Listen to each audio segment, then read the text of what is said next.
Some say it grew from our malice and indifference. Some say it was retribution from the heavens. All we know is the pandemic began somewhere. Somewhere cursed, dark, and filled with sorrow. Future generations will wonder how it all started. We will tell them the infection began with PodcastZERO.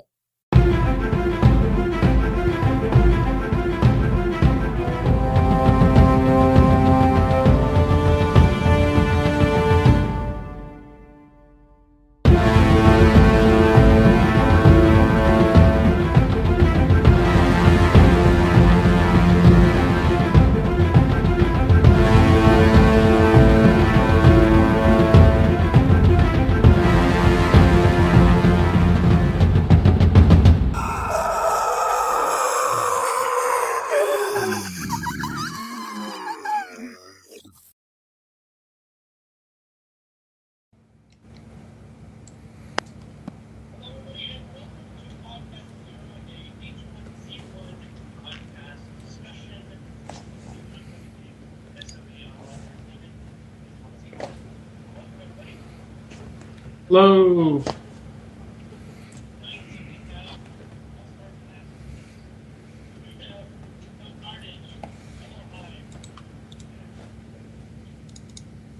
Oh, my.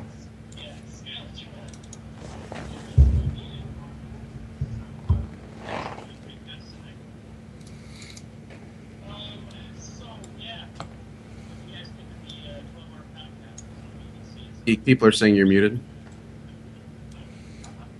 Perfect. Well, let's try that again. Facepalm. They can hear me through core speakers, though, but that's not fine. Hello, everybody. Welcome to PodcastZERO, a H1Z1 podcast. And like I was saying, we have an all-star cast tonight with Co-Carnage, Elohim, Skylatron, Sierra, Smokey, and Core of Existence. There, I did it that time. Cool. Hello. Hello. So, how many of you guys got to see the 12-hour podcast yesterday? Every almost last minute of it, all the way to the end. Skyla and I yesterday, everybody, were actually on Skype together, capturing all the little notes and then tweeting them out. So if you guys were watching our stream, we were tweeting it like crazy. Lots of stuff to go over tonight. So we're gonna go over some of the content from the live cast and talk about some of the things that they mentioned, and then discuss it. While we're doing this, everybody, we have a moderator in the chat, one of my moderators on my channel. He's going to be grabbing questions. All you guys need to do is just type questions in brackets. So you just type bracket, question, bracket, and then write your question out, and he will grab that question and put it into our Skype chat so that we can answer these questions when we get to the Q&A section at the end. So, yeah. How's everybody doing tonight? Doing great. Awesome. Doing very well. I'm mediocre. Mediocre at best? Aww. How can we make it better? Well, I would really like to do a podcast. That would make me feel great. Would it? You're in luck. Good news. In good news, you're in good company. This is really early morning for you right now, Elohim. I've been watching you streaming at like 2 in the morning and stuff, so this is like breakfast time for you. Yeah, I don't know. It's weird. It is weird timing for me. I think I'll do okay though. I feel awake. I feel alert. All right. You just roll out of bed? Yeah, actually, I really did. Just roll out of bed. Hey, I sleep in the afternoons up into 9, 10 o'clock, 11 sometimes, and yeah. So, 4 hours ago, Geek comes up to me and goes, "Can you be on the podcast?" I'm like, "Yes, I will. I will do this." So I went to bed. So you went to bed, yeah. Yes, he did. He just woke up. Well, the thing is, I got to work in like 6 hours, so I had to sleep a little bit before the cast. When you told me when it was 8 p.m., I was like, yes, another hour. I thought it was 7. Set my alarm for 7:45. Guys, I'm a gamer professionally. This is what I do. So. However it works. All right, so I guess we can go over some of the cliff notes from yesterday. Those in the audience might not know, H1Z1 is a brand new game coming out in about 3 weeks for early access. It'll be $20. You'll be able to get it on Steam, and you'll be able to play it pretty soon. In the beginning of the show here, I did show some of the scenes of the gameplay. It's still early alpha, but it's coming up. So a lot of things we're going to be talking about tonight are kind of theory crafting and just sort of general ideas of that we've had from playing other games, other types of zombie survival games. So let's see here. Turn these up.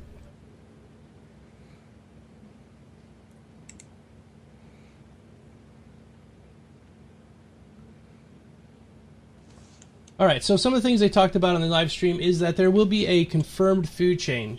Deer will eat the grass, the wolves will eat the deer, the wolves will eat people, people eat deer, people might eat wolves, but zombies are going to eat everything. What do you guys think? People eat people. People might eat people. If you watch, I don't want to spoil anything for anybody, but... they did talk about it. What, in the Walking Dead? Oh, no, in the live stream yesterday they talked about players cannibalizing each other. It's not going to happen. It's not going to happen? No. You might not even get some kind of energy boost? No, Geek, unfortunately. Wait. They're not going to have cannibalism?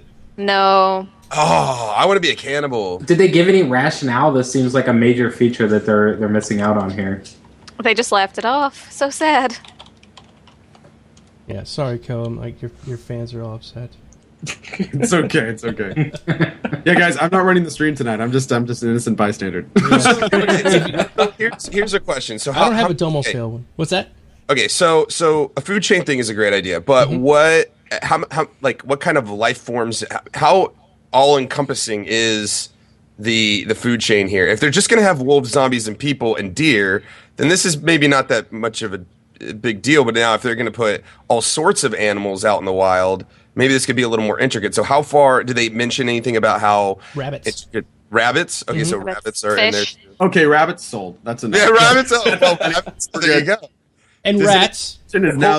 Holy hand grenades? Are there any holy? Yeah, the holy hand grenades. The rabbits. They are talking that the deer might become zombie deer and the wolves might become zombie wolves. So I would think a zombie flying rabbit, Vorpal rabbit, would totally be in the. That's what I was going to ask. Like I feel like the virus should be able to affect these animals as well. And like, I'd love to see a rabbit chasing around wolves infected and trying to chew them up, or a pack of infected rabbits going after the deer or whatever. So zombie rabbits would eat rabbits, right? They could. And zombie rabbits would eat Probably. wolves. And Won't they eat anything? Well, zombies eat Zombies anything, eat so anything, yeah. zombies eat that'd be anything. awesome. But zombies don't really typically go after each other. But zombies go after everything. Well, If zombie humans go after humans, then wouldn't zombie rabbits go after rabbits? Or Oh yeah. yeah. Maybe I misunderstood. I thought zombie rabbits after zombie rabbits. No. No, we're just talking about rabbits after. Well, they rabbits. might still go after each other, but for different reasons. Do you guys think that this is not something that like rabbits have tackled in their lifetime? Like we understand zombies to a degree, but rabbits, do they even talk about this? You think? Like rabbits? I mean, this is pretty serious stuff that really should be talked about on the show. I'm sure they at least bring it up in casual conversation, if it's nothing like else. Watership Down, but the Walking Dead version of Watership Down. It's like human, like that's a concern for humans, but this is not something rabbits have tackled. I don't think they're not ready for this. Probably. I'm sure they've mentioned it once or twice around the water cooler. I mean, Yeah, I don't know. But the whole premise of what you were talking about, though, Elo, is kind of interesting because in this game, you know, if there were a limited amount of creatures and things and interactions, it would eventually get pretty stale. But the way that this is supposed to work is what they want to eat is just one of many different things. They're using a new AI system that you can kind of think of it like a complicated kind of web diagram that kind of traces different directions, depending on different levels of want and need to that unit. Yeah. So their attraction for food is just like one component of the whole kind of thing. So it would, you know, eventually kind of, if they were all just focusing on eating, it'd probably get pretty stale. But since there's so many different things they can do, that even a limited amount of things may still be, you know, relatively unique when you approach them, you know, and they're doing different things in their lives and that kind of thing. But granted, that being said, if there are only like 5 things, you know, that would be an issue. Well, is there anything other than rabbits? Did they go over a list of that? That's a good question. They did not, but I think they talked didn't. about rats, maybe, and rabbits. So it's probably small animal, vermin, that kind of thing, maybe groundhogs, something along those lines. I'm hoping for flighted and like birds. Yeah. I watched a very small interview where they mentioned a whole array of animals, but they're going to be rolling them out one by one. So even if they start with, you know, maybe 10 animals at first, you know, 10 links in the food chain, they can always just add links left and right until they just expand that chain. Now, the next question I have is there like a point where... Sorry, I'm hearing a little bit of an echo. Yeah, who's that coming I don't know. for? I don't know. But is there a point where something isn't completely infected and something could eat something else and then gain the virus, thinking it is an okay meal or a safe meal? I haven't heard of that yet. Yeah. That's my next question. Because when you think about a food chain, I try to think about, well, why are we having such an intricate food chain system? Maybe there's possibilities if you're starving to eat something, but you don't know if that creature or whatever is infected in a certain way. It could hurt you in the long run, or be a risk, or there's some kind of risk involved. I don't know. I'm just asking questions. No, I didn't fine. watch the 12-hour. DayZ has that, right? Not necessarily where you get infected from a zombie infection, but if you eat some piece of fruit, you seem like you're okay, and then a bad taste enters your mouth, and all of a sudden It can actually kill you. Yeah. It does kill you. I've died from it before. It can, yeah. Those damn rotten kiwis. Yeah. Well, no, that is kind of interesting. Like, what if you kill something that's been infected, and then, I can't remember. Now, by the way, just to kind of throw this out there, and I think Ella's probably in the same boat. We, this podcast we're kind of going over today was 12 hours. Yes. So, we've gotten, like, snippets of it, but there's certainly probably things that we missed. Mm-hmm. So just if me or anyone says anything, please feel free to correct us, Joe or Skyla, the people that watch 12 hours. But one of the things I was kind of interested about is eating meat. I'm assuming, I remember there were campfires that could open up. I'm assuming you can cook food and eat it. What can you get meat from zombies? Can we get infected? Did they go over any, is there any connection between, do we need to worry about being bitten in this game? I know this is kind of a tangent, but did they go over any of that stuff? There is permadeath. So if you die from a zombie, your character can come back as a zombie and walk around as a zombie. Now, you'll have a new character, of course. You have to buy the game again. You gotta buy the whole game again, re-download it. Yeah, no. It's a permadeath system. It's complete permadeath. It's how they're going to get life per purchase. You're basically asking if there's a status effect of infected, like a hunger status effect or something like that. Because if animals can get infected, if there's going to be zombie deers running around, when you kill a deer, is it just not going to drop meat if it's infected? And what if it's like a situation like Elo, where it's just got bit and it may not be a zombie yet? Mm-hmm. Can you eat that meat? Would it kill you? It's. I don't think we've. With DayZ logic, you could just spray it with a couple spurts of Lysol, and, right, or the bleach. call it a day. Yeah. Just boil it in some Lysol. And some We don't have any of that information yet that it spreads that way. Don't know. Well, yeah, that's what I'm saying. Like with the the kind of circle of life, system that they're trying to put in. There's a lot of these directions that they could go if they wanted to, or just something to think about. Mm-hmm. But would you want them to? Do you want that level of complexity if you happen to eat infected meat? Do you want to have the potential to die? Or would you rather avoid that? I don't. The DayZ players are. The DayZ players are going to want as much customization and depth that you can give them. They love status effects. They love multiple. And I'm one of these people. I like the more kind of real experience with that kind of thing. I would love that kind of stuff personally. Tons of different status effects: dehydrated, hungry, sickened, injured, all that stuff. It just kind of adds to basically the danger of the game. But Skylar brings up a good point. Sometimes we talk about these systems that may be implemented, they wouldn't be as fun as we thought they would. But I think having some sort of risk associated with, I think it's the dilemma that makes it kind of fun sometimes in DayZ. I'm starving. I have to eat something. I have this meat in front of me. I have no way to test it. You can't. Here we go. Yeah. Here we. I can't cook it. Here we go. And whatever happens. That's the kind of stuff. Those kind of situations, almost like the Walking Dead kind of situations. Like, here we are. We're starving, and this is what we have. And okay, I think it would be fun. Mm-hmm. We'd obviously have to see it in implemented, but I think it would be interesting. Or, if you go the whole DayZ route, you can tie them up and force feed. You could do a whole thing. Hey man, tell us, what kind of stuff you have. If you don't, we're going to force feed this meat to you. We don't know if it's infected or not. If you live, so if you live, whatever, but here we go. That kind of thing. So it could bring about some different kind of cool situations or scenarios, so to speak. To answer your question, sorry, go ahead, Ben. I'm afraid if they don't add that kind of complexity, it's going to kind of just be a normal run-of-the-mill survivor shooter game. And to really do something special, which I think is what they want to do, they have to have that type of complexity. It has to go down to the micro level about, every item in the game has to have several possible outcomes and ways to modify it. To answer your question, Ko, they will have the container system like they did in Rust. So you'll open up the fire and you'll be able to put the items in there like that. I think you asked that question a bit ago. So Yeah, absolutely. That's cool. That system worked well in Rust, to be frank, as long as hackers weren't breaking through your walls and stealing all your stuff. But Right. It was great before that. They did say also that there's going to be customizable weapons. You're going to be able to find different items and sort of stick them together. Like you could find a tripod for a camera and stick it on the front of your rifle, so it becomes like a bipod kind of thing, and all that kind of stuff that we're kind of looking forward to, and having some kind of crazy weapons that are held together with duct tape and all that are possible, and they're going to be implementing those as well.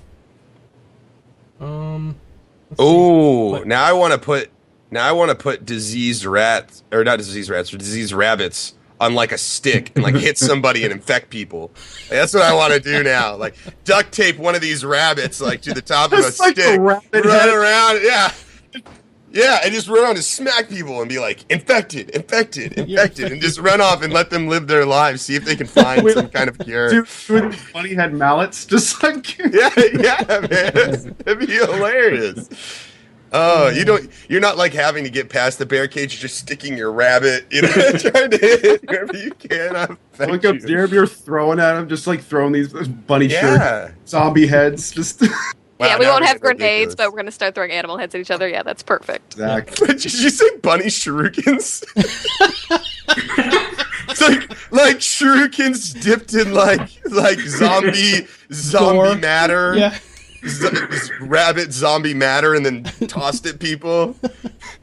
It's like, gosh. So that's the cool part, because you can get some really crazy role playing with that, because there's like no reason you can't be a completely insane person living out in the wilderness somewhere, like in your underwear, throwing rabbit heads at people.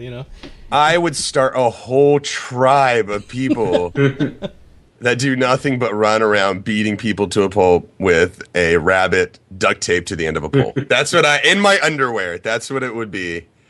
That would be killer. This isn't Rust. This is H1Z. Welcome to the Vikings. They did confirm that you will not be nude in this game, though. Somebody I was asked, just going to say that, yeah. will you? That was horrible. I can't believe that somebody thought that was a good idea in Rust. Just saying. I think it's There's great. no immersion It's game wonderful. for that. Period. I mean, All the ding dongs running around, Co? yeah, it was horrible. It was, I want realism. Yeah. I'm only upset that they all had the same piece. Right. I want to see a that variety. was the real deal. Character customization needs a respawn slider. till you get your own size. Is that Yes. what you were talking about? Yeah. Where's my character customization with sliders? Yeah. I want a schmeckle slider. Your character's status in the game depends on how long or short you randomly drop with how big your piece is. All right, we're really getting off on We a always tangent. go off on tangents. This is the whole point of our show, is like be completely vapid and go off on tangents. It's fine. They also talked about something called Quick Tree. So kind of a cool thing. Basically, they go open up the map. Oh, map. Map is right now 8 kilometers by 8 kilometers square. It's What's pretty in relation to DayZ? about twice as big as Chenerus, or what's that one map? Generis. Chenera. I can't. I'm not really good with Russian. And Did you say 8 cam by 8 cam? 8K by 8KM. Yep. Isn't that quite small compared to Generis? Is it? I thought it was. I thought Chenerus was like 4K by like 5K or something. It's like an odd size. Yeah, I could be wrong. It's been a while since I played. But anyway, this quick tree, basically they can load the map up and they can paint where the trees are going to go, and then trees are just going to spawn there, because like we were talking about earlier, the trees in this game you'll be able to chop down. The tree stumps will stay where the tree fell down for days, and the tree will lay on the ground there, so you'll be able to tell where other players have been through and whether or not they've been gathering wood. And also trees will have falling damage. So and when they come back, they just spawn back in the places where they painted it. So that's how that works.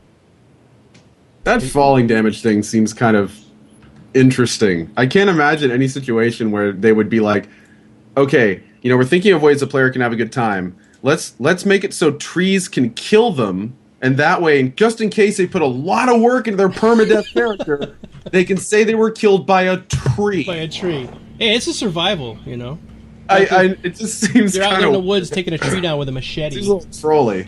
It's a legitimate. Great. You're sitting there, cooking your food at your bonfire. Dude up the hill chops a tree down. It rolls down. You look to your right, and you're dead after you spent 3 days in that character. Mm-hmm. I mean, hell, you got to watch your surroundings, I guess. So, okay, hold on a second. So, some guy's at the top of the hill chopping a tree for like 3 hours while the guy stays stationary.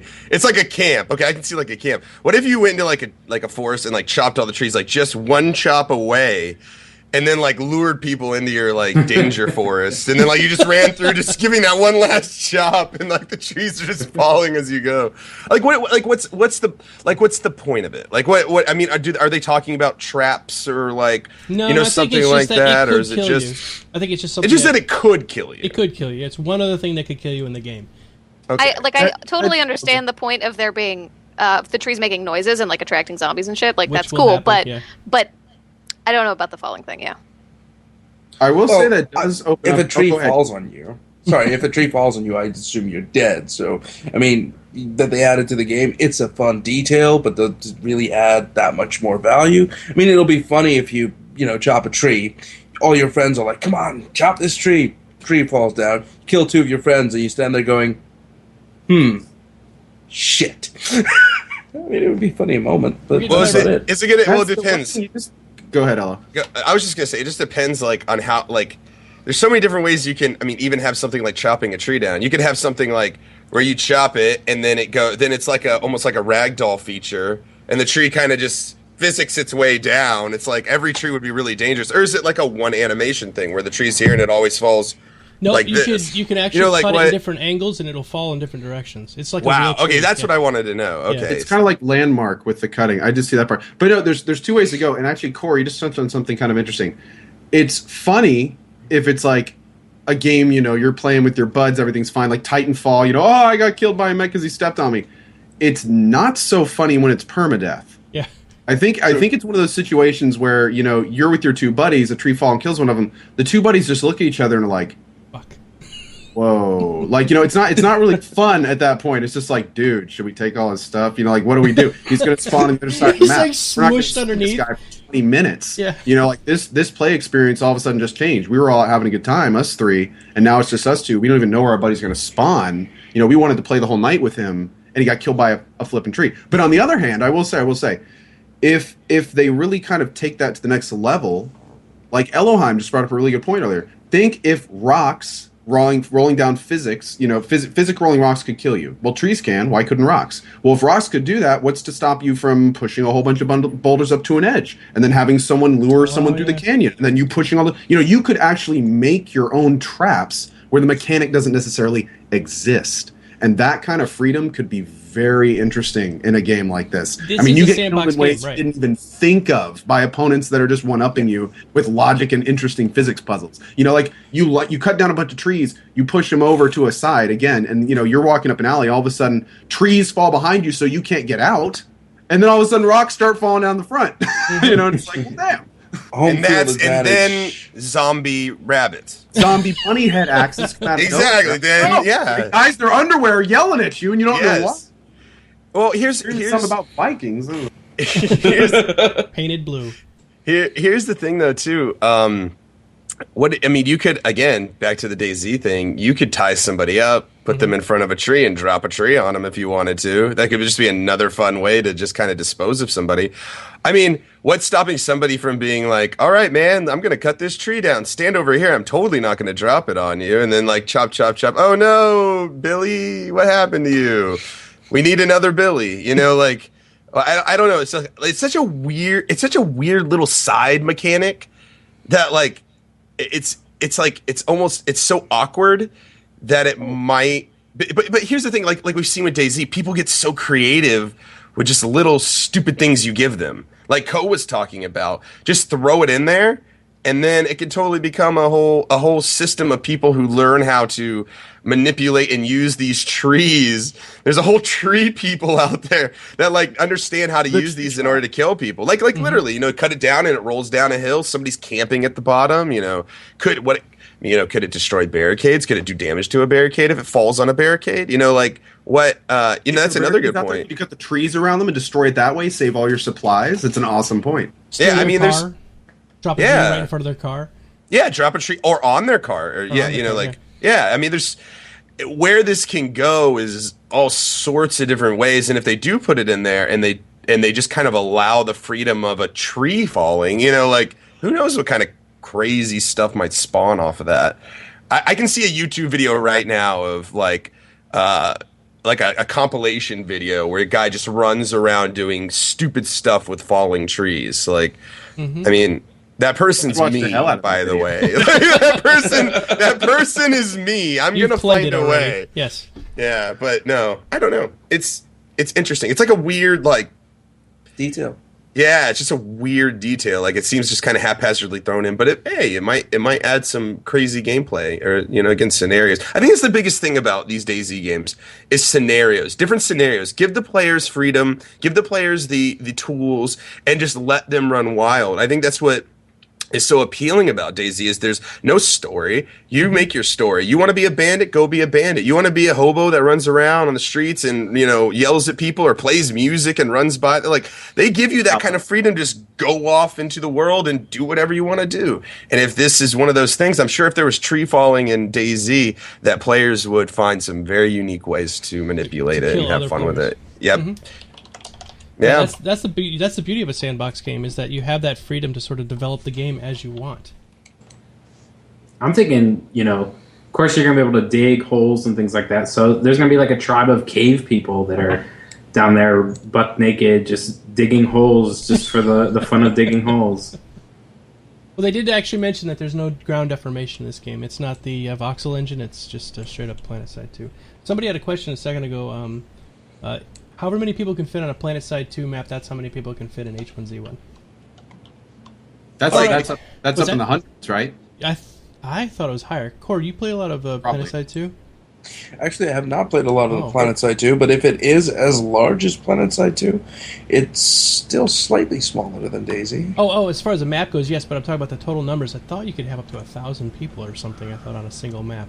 If I played a lot of PlanetSide 2 you did? Okay. when it first came out, and that you can have huge battles of just hundreds of people. If that were in like a zombie scenario, that would be insane. Horrifying. Yeah, that'd be absolutely horrifying. Anarchy. Yeah. I mean, how many zombies would you want per player then as well? I mean, if you've got like 20 zombies per player, then suddenly those hundreds of players will be swamped by 2,000 zombies. Yeah, that's a good question. Well, in that regard, what becomes an okay number of zombies that are around? Because if you have hundreds of people battling it out or running around each other in an area, if you only have 20 zombies, this becomes kind of, the zombies no longer they can become moot. Like but if you have too many zombies in one area, like that, to compensate for how many hundreds of people, if there's hundreds of zombies, like a couple people run through an area and they're totally swamped. So, like, do you think that's weird. Are they maybe going to spawn when... A good comparison to this question would be the DayZ way of doing it, where depending on the amount of people in the area, they spawn more zombies. You're talking about DayZ mod, because the DayZ standalone still is lacking. DayZ mod is what I'm talking about. I apologize. No, it's okay. Yes, I'm talking about DayZ mod, and in this is the more people there are in an area, and of course the more high density area is like a city, the more will spawn on top of each other, and it will become really quickly impossible for someone who's on their own to avoid all these hundreds of zombies in one area simply because there's 3 people there. Now, if you're looking at like a secluded area, that might only mean there's like 20 zombies for the 3 people that are there, which isn't that bad.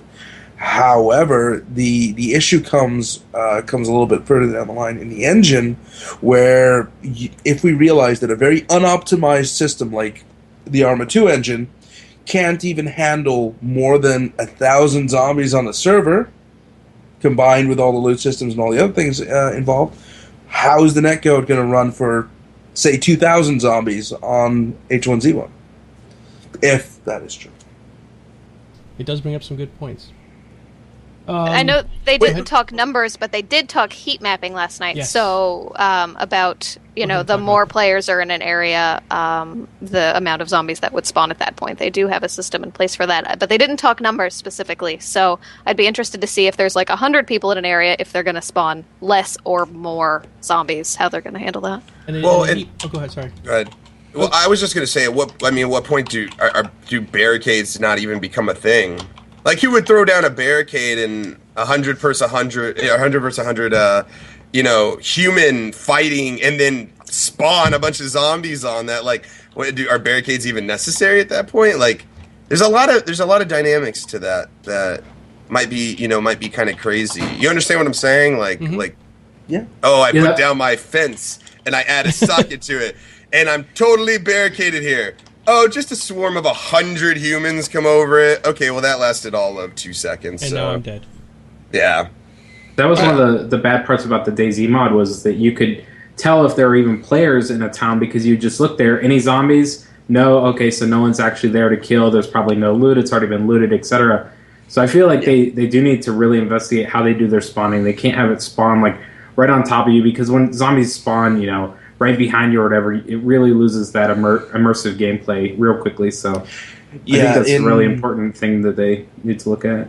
The experienced players in DayZ mod used Zeds or zombies as an identifier for knowing whether or not there were people that they could kill in the area and how many there were, and judging from where the spawns are, 200 meters from this building, 200 meters from that building, echolocation by zombie, right? Mm-hmm. And that is kind of something that you need to go away from, because if you are trying to set down a good zombie game, the zombies need to be inherent to the map, as in they need to be a feature. They need to be there regardless of whether or not there are players. But of course, how do you really incorporate that? Now, other games have talked about like sleep states for their mods, or not for their mods, for their mobs or for their zombies. Where unless you're in a certain within a certain distance of something, it just won't be activated as an asset. Really good segue, because I did want to start talking about the zombies themselves, the mechanics of how they're going to work. They basically can smell humans. They're using story bricks, so they're going to have their wants and needs, which Ko touched on earlier. So they're going to want to travel around as a single zombie looking for some food, or they can start hoarding up and grouping up.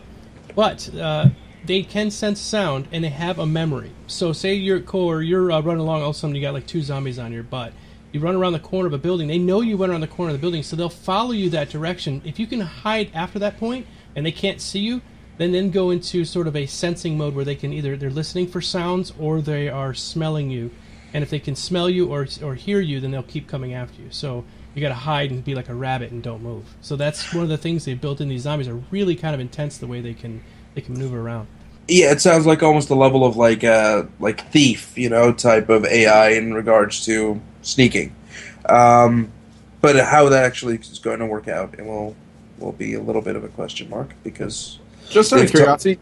Go ahead. Go. Sorry. No, they've talked about these type of systems before in zombie games, and they've never really made it in. So yeah, we'll see. Just out of curiosity, I found when I heard about that, I didn't unfortunately see that part. But when I heard about like hiding in bushes, being able to hide behind things, that kind of indicates the beginning of a stealth system. Mm-hmm. And it made me wonder, is the stealth system going to be usable against other players? Is there going to be armor or stuff that we can wear that's going to increase the stealth detection or ability? Like, did they go any further into that, or just kind of I don't think they went into it like that way. I think the stealth is mostly for players first, because if you sit there long enough, they actually kind of become super camouflaged, but not like see-through like you would be in WoW, like if you were playing a rogue.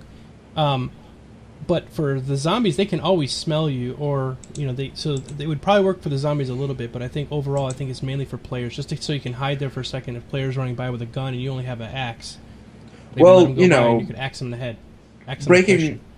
Breaking line of sight has always been a thing, but I mean, you can't.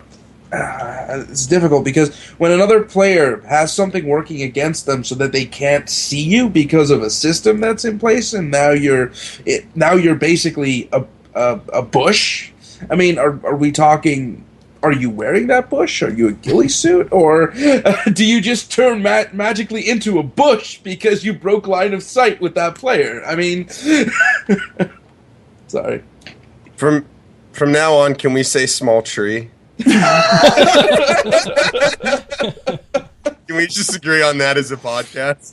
Okay, small tree. A very small tree. A shrubbery. A large. A shrubbery. We might require a shrubbery. A nice one. Just cover your entire base in bushes or shrubberies so that you're always hidden. Like, that's it. Rule number 1. Don't ever use the word bush. Order crochet. That, man, I don't. There's just so many ways they can do it. I don't know. It's hard to speculate on such a system. I assume they're going to be having like weather effects, correct? Mm-hmm. Yep. If They it's showed the rain yesterday. Yep. Yeah, if it's raining, probably zombies are going to have a harder time sensing you, smelling you. Of That's course, built yeah. in. Yeah. And when Okay. it rains, everything gets wet. You know, it's not like in other games where it rains and it's sort of like, you know, just sort of an effect. This is like things get slick. It's gonna be harder to go up and down hills, that kind of thing they talked about. So if I'm raining and I go near a bush, Yes. would you say that it's? Slippery when wet, maybe? I'm sorry. I couldn't tell. I walked right into that bush. It was terrible. I'm sorry. It was the progression of the chat. I'm a child. I'm sorry. Nope, nope, nope, nope, nope. Nope, nope, Nope, nope. nope, nope. That's interesting. I don't know. I like the idea of like how I like how I keep going back to DayZ, but I have more of a Yes, rest it's a because I great played a one. lot of Yeah. DayZ. Mhm. I like the idea of certain clothing, you know, making you more visible or not, but not having actual mechanics that, you know, like I'm in stealth mode, you know, like you know, like you crouch, you know, you wear camo, you're going to be harder to see. You know, it's that whole thing. Like, you know, you can have the big, you know, mountain bike backpack that's like orange, you know, that you can carry more in, but you're more visible. Right. So you might want to go with something. You know, I like that kind of system a lot more than, you know, oh, I'm sneak mode. You know, like the last thing I want is like a thief type situation or anything. Yeah, there's no way that they do like an actual like thief mode or anything like that. I think it's exactly how you think it's going to be. And, you know, if you wear dark clothes at night, you're going to be harder to see. But if you wear a, you know, hunting vest that's bright orange, you're going to be really easy to see. Yeah, they did show about 5 or 6 different backpacks yesterday, all different colors, like orange and pink and green. They were all the same backpack, just in different colors, like kids' backpacks for school. All right, so I did want to bring up another topic, and this is not from the cast itself. It kind of was something that popped up that I was like, holy crap, and we have about 10 more minutes we can go in this, then we can start the Q&A session. But I wanted to get your guys' opinion on this because it's sort of like just flipped my mind when I saw it. Let's see, turn off topic 1 here. Kill on sight. So one of the guys on the stream yesterday came on. He was just one of the viewers that walked in, and he was handed the mic, and they said to him, "Hey, ask your question." He's like, I have to ask a question. Do you have any way that you will make it to where people will not be able to kill on sight in this game? Because I don't want to go into one of these games and be killed on sight by a player that, you know, just shooting me just because he wants to shoot me. And that sort of struck me as odd. It's almost like saying I don't want to do quests in World of Warcraft, or I don't, you know, it's sort of like struck me as weird. What do you guys think about? That's the wrong game for you, buddy. That's what I was thinking too. But Exactly. I like yeah. expecting the same thing in Counter-Strike. Mm-hmm. Yeah, that's kind of the point. It's a PvP game with zombies at the end of the day. Right. It's not like now. Go ahead, Skylar. No, go ahead. It's fine. I was going to say it's different. Well, you know, I say that, but at the same time, you know, we had that problem in Rust, and you could argue that Rust is at the time when we played it was a zombie game, but at the same time, a lot of players would come in and immediately go, okay, I want to go chop down that tree, I want to go harvest resources, I want to build a little base, I don't want to fight. And in fact, it got to the point in Rust where we made a non-PvP area that we said straight up, if anyone kills in this area, you're kicked off the server. Wow. So I know it seems kind of off the bat like that's kind of a weird question, but when just like we were talking about earlier, when Elo kind of brought this really good point up about how they're giving us all these tools to do things that may not necessarily be already in the game, you know, a lot of those goals don't involve killing other players. So if you're going to actually put the sandbox there, you have to be willing to understand that players are going to make their own goals that are sandbox as well. Mm-hmm. I might go a little deeper. Oh, sorry. Go ahead. What was it? I'm done. Go ahead. I think it's typical of gamers today. I'm going to rant a little bit right now, but I think it's typical of the mentality of gamers today that they don't want to be killed right away. They want to be given things real quickly. They want to have the best sword in the game and only play for an hour. That like me now generation kind of thing that is kind of spawned in video games, which I absolutely hate. There are so few games out there that are actually hard, actually difficult these days, because there's this thing that I want to jump into a game and I don't want any challenges, like I don't want this to be challenging in any way because I might get frustrated, and the thing is that a lot of people think that that's what they want, and some people may totally love that kind of gameplay and everything, but I find that the best games out there are the games where you have extreme adversity and then you overcome it. So nobody likes to be spawn camped, okay? So I can understand, spawning and then somebody shoots you, and spawning and somebody shoots you, that's no fun. But if we're talking about, like, I don't want to be kill on sight, for like the first hour of my adventure out there, the first 2 hours, like, you know what? Like, play something else. Play something that's a little bit more friendly to people. I want a difficult game. I want a game that's going to challenge me, where I'm going to jump in, I'm going to know I have nothing, and I'm going to need to survive. Maybe even around hundreds of other people that have tools and have weapons and have shelters and all this stuff. This is what makes it fun for me. Because the moment, you might die, 10 times in a row, but that moment you get your first axe, and that moment you, steal that first, piece of meat, or you do this or that to survive, even though you have all that adversity,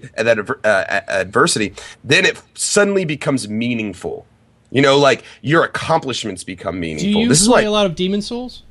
See, and this is the thing I was just about to say. Dark Souls 2 is a great example. Why does every gamer? It seems like gamers at a certain age and older just like love Dark Souls 2 and Dark Souls and all those games because they're difficult. They dare to be difficult in a time where being difficult is not popular.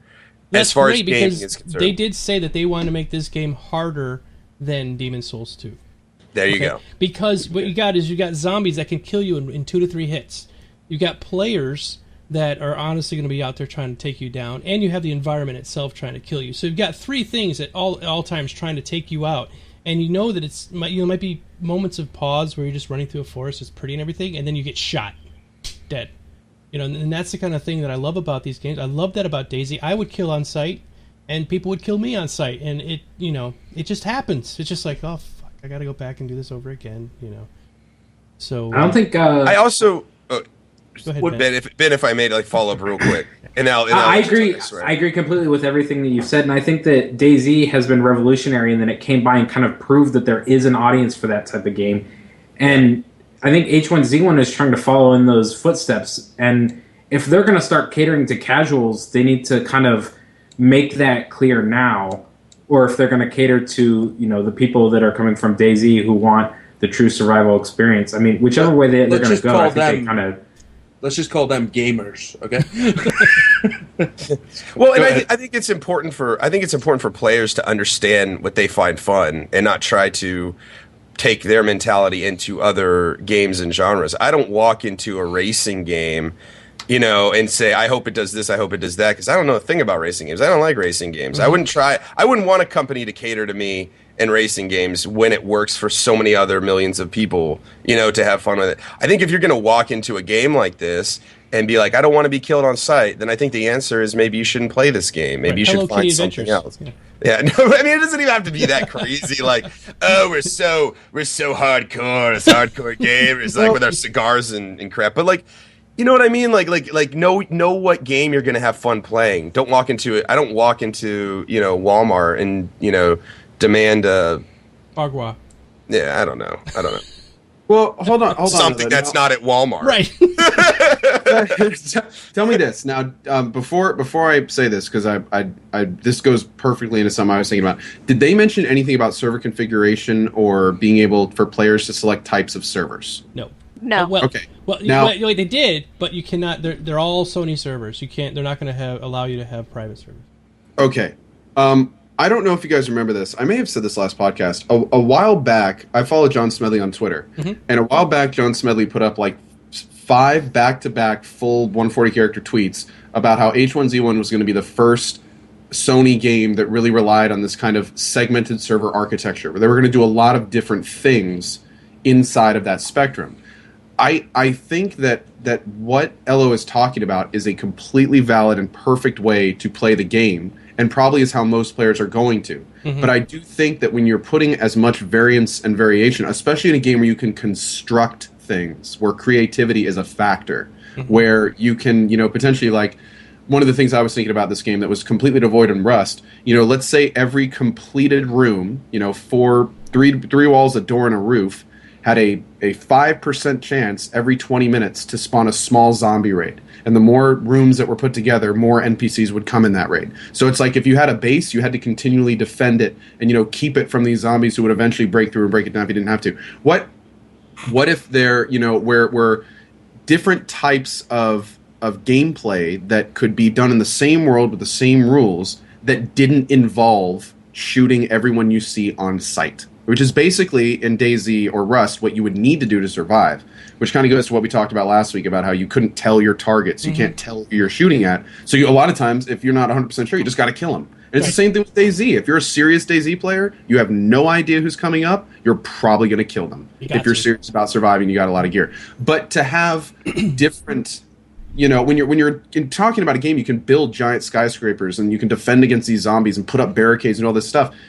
If you're going to have different types of rule sets, why not have some rule sets where you can't kill or be killed for the first 20 minutes? Why aren't there rule sets where there's PvP in safe areas? As I'm sure I remember them mentioning there weren't going to be safe areas in most servers, but why not have those in some locations? Kind of like we did in Rust. I mean, we talked all the time when playing Rust about how we wish that we had more configuration over our servers. It just wasn't there. Remember Skylar was mentioning the heat maps a little bit ago?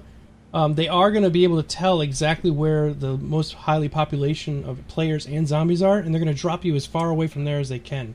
So that might be a way that you would start out 20 minutes away from any kind of real danger because you're going to be out in the middle of the sticks somewhere.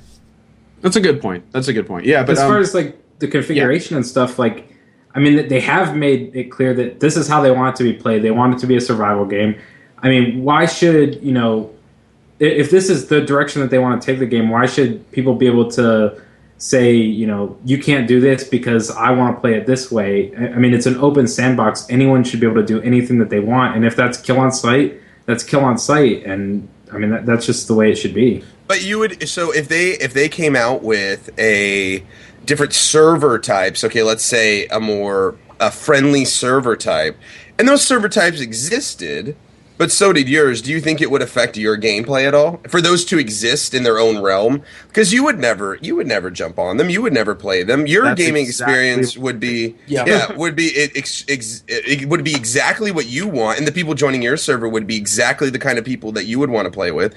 Would it hurt you, or would it make your experience any different knowing that there was another server out there where people would be invulnerable for 20 minutes? From a game designer perspective, why would you not want to cater your product to the most varied audience when it's so easy to do so? Especially in a situation when you're using an engine that's already established, you can do all this from the get-go. It doesn't affect you. Basically, you get players what they want, and they get to choose where to be. And they don't have a bad experience. Players get a better gameplay experience with a more focused set of objectives. I'm going to play devil's advocate here for a second. I think the main reason that they're doing that is because they want this game to go down as being the most hardcore game that's ever been played.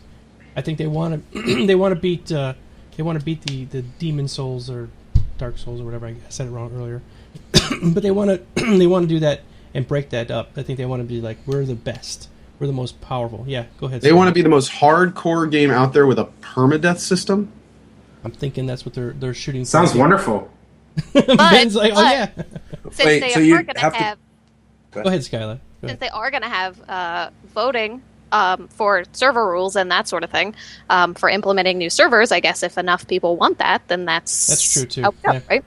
I'd be fine with you're basically describing PvP and PvE servers and MMOs, and I'd be fine if people can't server hop. If the casuals want to go on the casual server and have their little perfect community, no guns experience, that's fine. But I think that the gameplay should be developed towards the hardcore survival gamers that want an immersive experience. And you can't server hop on the same character, so that does eliminate that. So I can see where a game company would want to capitalize on an idea that this is, quote unquote, the hardest game out there. So they wouldn't put those servers in there purposely so that if anybody thought about their game, even just had a memory of their game, their memory would be, everyone would be collectively, wow, that game was so difficult to get going. And there's I think I don't know anything about game design. I've never been in the gaming industry, never anything like that. But there seems like, to me, it would make sense that there is an appeal to having your audience consider your game to be one of the most hardcore survival games out there. Does that make sense, Co? You understand what I'm saying? Like, having that title, and maybe by putting those other servers in there and allowing the quote-unquote Care Bear-ish, more, the casual community, those kind of servers, it would actually tarnish the overall aspect or the overall outlook of the game as a whole. Does that make sense? I sort of see the point there, but at the same time, it's like if you look at it from a product being created and you're trying to make the most people happy, what are you going to do? Jack the zombie damage up so it's 50% more than other games, then call your game the hardest? I mean, it takes a lot more than just how many times you get hit and how much damage you do versus zombies to become a game like that. I think it's not really feasible, really through any amount of settings that's really going to get that title. You know what I mean? You can say it until you're blue in the face, but if it gets to a point where players aren't saying it's difficult and they're going, this game is cheap. A zombie ran up behind me, he's faster than me, too. I mean, I was dead and I played that character for 4 hours. So I see where they're going with that, and I know that they would want to push that, but to me, it's still. I still think that I think options are always good in a situation like that. But I definitely, if you're really trying to push that, I can kind of say... Okay, let me put it this way. Would Dark Souls and Dark Souls 2 and Demon Souls have the same reputation if they allowed players an option to play through the game that was much more casual? Easy mode. Well, you could always disconnect your Ethernet cable. But but what I'm saying, do you understand what I'm saying? Would Dark Souls have the kind of reputation and the kind of popularity it has if they would have added a purposeful option to go through the game on a much easier mode? Not just easy or hard, not just like it's difficulty levels. Yeah, it might be just another run-of-the-mill RPG. It wouldn't stand out like it does now. Dark Souls is a very unique experience. It doesn't really have a lot of competitors. And I do think that a lot of people think that Dark Souls is very, very difficult because a lot of times it's very cheap. The camera doesn't work all the time. You get hit into a corner and stuff like that. It's a lot of the difficulty with Dark Souls, even though it's there, and I understand that without it you would lose a little bit of that shine. I think that it's kind of a unique thing to compare to a game that already has competitors, already has similar titles out, already has a lot that's, there's already DayZ, there's already Rust. H1Z1, is kind of trying to fit in the middle and then call itself the hardest. And I understand where they're trying to go with that, but I just think that it would probably be in their benefit not to go that way and instead cater to the people that are trying to find a medium they're not finding already in the genre. But that's all. I see what you guys are talking about. I have no. But here I'm going to pose the question again. Do you think Dark Souls 2 would be as popular if it had a separate Care Bear mode? I mean, you have no idea, but I'm just asking your opinion. I don't think Dark Souls 2 would be nearly as kind of held up if it had more difficulty, but I do not think it's something that could be compared to H1Z1 and the other shooters. But I agree with you, but I don't agree that it fits the situation perfectly because there's so much. There's not other Souls. There's not other games like Dark Souls. When you say Dark Souls, you don't go, oh, Zelda or oh something. There's not a lot of RPGs that are that popular that are like very kind of in tune with what it's doing. So, but when you talk about H1Z1, immediately think, oh, DayZ. You think, oh, Rust. You think of these games that are already there and already offering the player lots of options. So you're going, okay, is this game going to kind of take that to the next level, or is it going to try to specialize, which it's doing now? And again, I see why they're doing it. But again, it's just an opinion on this. I'm not trying to argue I'm correct. It's just kind of, that's how. No, you're out of control. Everybody grab your rabbit sticks. And fling them at Co. No, I totally know. I'm a game designer, so I'm thinking about this like in terms of how can we reach the most people and make the product successful, not how we can make a niche happy. How can we make it so the whole venture is something that the most people enjoy? Yeah, but see, I'm not focusing on the actual game itself. I'm just focusing on the type of release or the type of game model that it's presenting. Does that make sense? The marketing. Yeah, Well, again, so you have an ultra hard mode in a game. You've got like your hardcore modes on Battlefield and Counter Strike, exactly and they're what I'm kind of talking famous about. for that. But that's what I'm talking about, though, is that Dark Souls 2 doesn't really have that. It doesn't have what makes Dark Souls 2 unique from other games, even though it may be a game in its own universe. Kind of, there's not really a lot of games, which I totally respect that opinion. The thing what makes Dark Souls 2, I think, is because it doesn't have that easy, hard, super hard, hardcore, kind of thing here. This does have New Game Plus up to 30.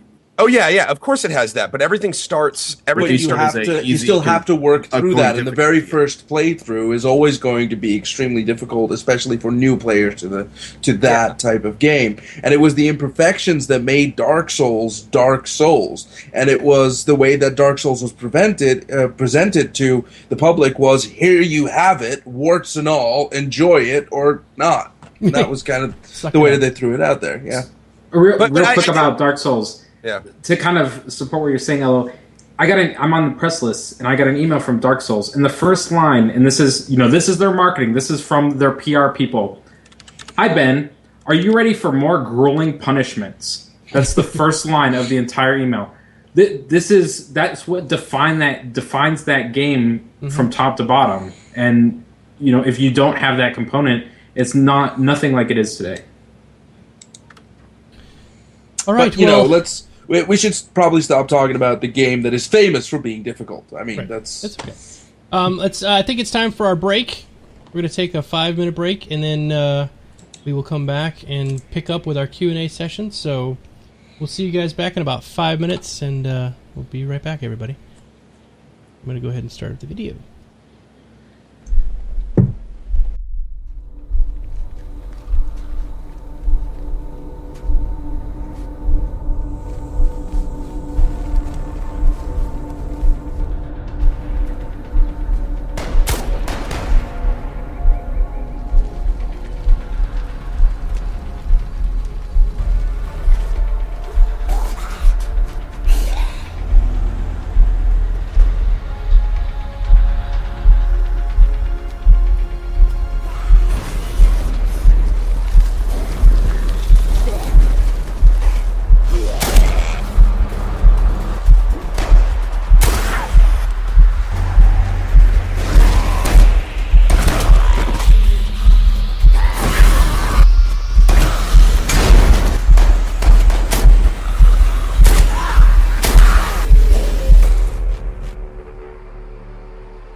Hey everybody, we're back. Yay, magic. Hello. Magics of the internets. All right, we're going to start our Q&A session, and we have a cubic buttload of Q&A questions, so we're going to go through them kind of quick. We don't want to be here for another 6 hours. If you guys still have any other questions, by all means, ask them. Just put them in brackets, and you can stick them in the chat. And I'll go ahead and start asking the questions, and if you guys want to answer them the best you can, or I'll try to answer them, we'll get through these. We have one here from Cyberwolf. Or Cyberwolf comes on our channel, and when we do our other podcasts for Star Citizen or even Into the Portal, he usually has about 400 questions ready, and he did not disappoint tonight either. All right, okay, what's up, Domo? Before you got really tied up with podcasts, I wanted to go ahead and make a request if you guys have time to discuss. You think makes zombie game survival games to be so hardcore KOS? Oh, never. I can't read this. So I think the questions need to be a tiny bit shorter. I think you can skip that one in particular. We talked about KOS anyway. We already talked about that. We're skipping that one. That's why I thought I'll skip it. All right, so question from Cyberwolf. What type of protection can we use on our one-person houses to protect from being attacked or destroyed by other players? Skylar? What was that? I throw it at you. What type of protection can we use on our one-person houses to protect it from being attacked and destroyed by other players? You know, I read that. Yes, I do know this. So there are going to be traps. We know that much, but they also worked on the socketing system or the barricade system yesterday. And so basically what happens is that there are sockets around your windows and doors, and you can craft barricades that snap to those, and you can craft various levels of them. So, wood ones will be easier to destroy than metal ones, for example. Mm-hmm. And that is... That's that. All right. How does the zombie get attached to the player? Can you stealth once you've been spotted? This is from Getsuga. Emotionally. Yes, emotionally.